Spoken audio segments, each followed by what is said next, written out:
You might have thought yesterday was Black Friday, or some shoppers even behaving worse than Congress. Shoppers all over the country were busting down doors, getting into fights, even shooting guns, but they weren't looking for big sales. They were fighting to get a pair of basketball shoes. At one point, actually running across the street through traffic to the mall property. They'd asked everyone to leave mall property, park across the way, and then people got the word that they could come back over here, and they just sprinted for it.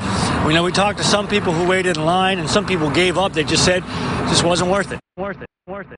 I wonder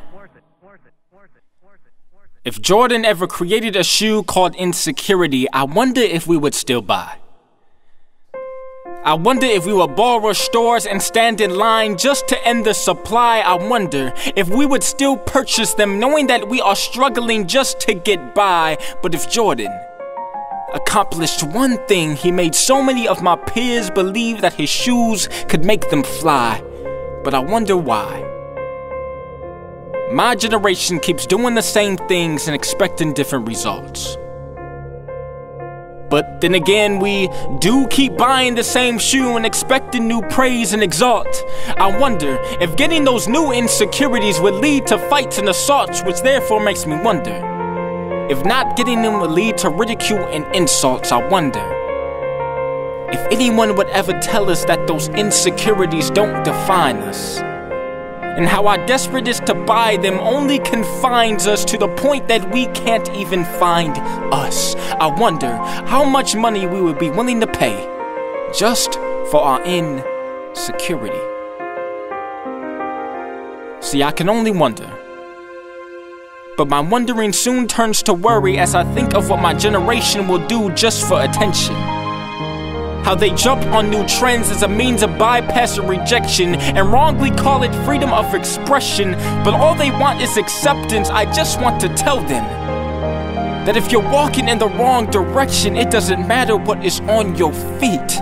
And if you're not hearing sound truth, no, I don't care about your beats. And if your words aren't edifying, no, I don't want to see your tweet. Because your desperateness to take a seat with the elite will eventually become your defeat. But please tell me, if these things are really making you feel complete, then why are you constantly feeling the need to compete? You thought that being a part of the in crowd would make you complete, but all you realize is that they just made you feel incomplete. But please understand that my words are no blame on Jordan, but only recognizing the society that has become our biggest prison warden. And I speak to my generation to warn them of a society that specializes in desensitizing sentiments to center their attention on things that don't benefit.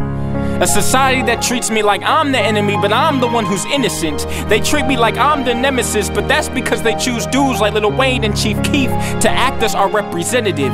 See, it's a shame that we keep reaping what society has sold, because no matter how many shoes Jordan has sold, I am more concerned about your soul. I don't care about what name brand is on the bottom of your soul, because I even know that material things can't make you whole. So I speak to a generation of young girls and all my single ladies who only think it's cool to be a fiance because they're obsessed with being Beyonce. Young girls who see marriage not as a lifelong covenant, but as a way to get attention and coverage. Doesn't care if her man covers her, because all she wants is for other girls to covet her. So I speak to a generation of young boys who only think that masculinity means to skillfully and implicitly downplay their chivalry, sympathy, sensitivity, and their dignity, while officially, explicitly, and unequivocally promoting violence visually, vividly, and viciously, negatively promoting hostility and delinquency in order to hide their true feelings of fragility,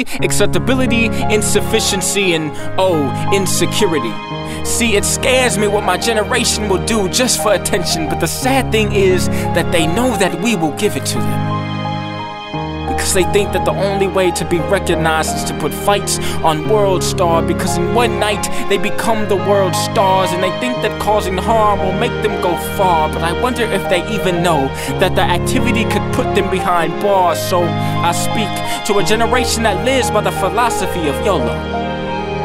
A generation that lives it up because they only live once. So ironically, they use words to signify the fact that they are living, but they don't even know what they speak.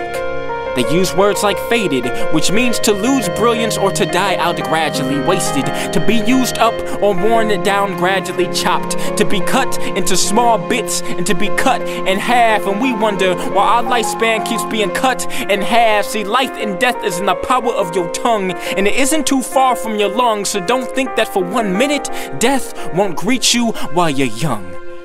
But while we were young, our true purpose was made known to us the day that Christ hung. And a new song was sung because the possibility of new life had just begun.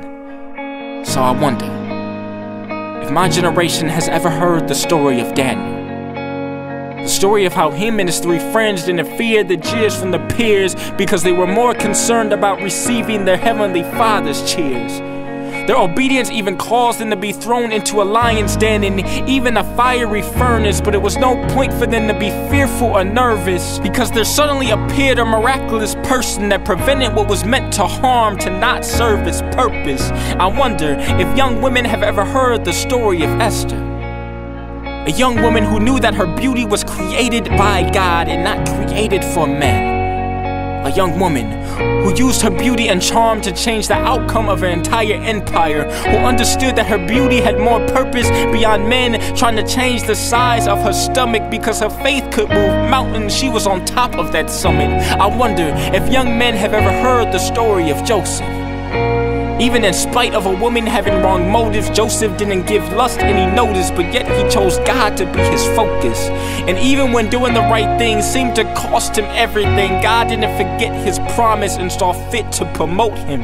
I wonder if our generation would realize that he died to make us shameless, deemed us as blameless, so now we are redefining what fame is because now we live to make him famous. We were paralyzed, but now we're walking, blind, but now we see, so you can't even begin to tell me what lame is. I wonder if we would be that generation who was called before the beginning of creation to providentially affect entire nations, a generation that continually runs and fights temptation, a generation that consistently works hard and never takes vacations, a generation that shows what real change is because we were changed by salvation. I wonder if we will ever stop conforming. I wonder if our minds would start transforming. I wonder if we would take the good news and start informing. I wonder if we would tell our generation to take heed to the warnings. I wonder if we will ever escape this prison warden, or will we continue to be a slave to those new Jordans?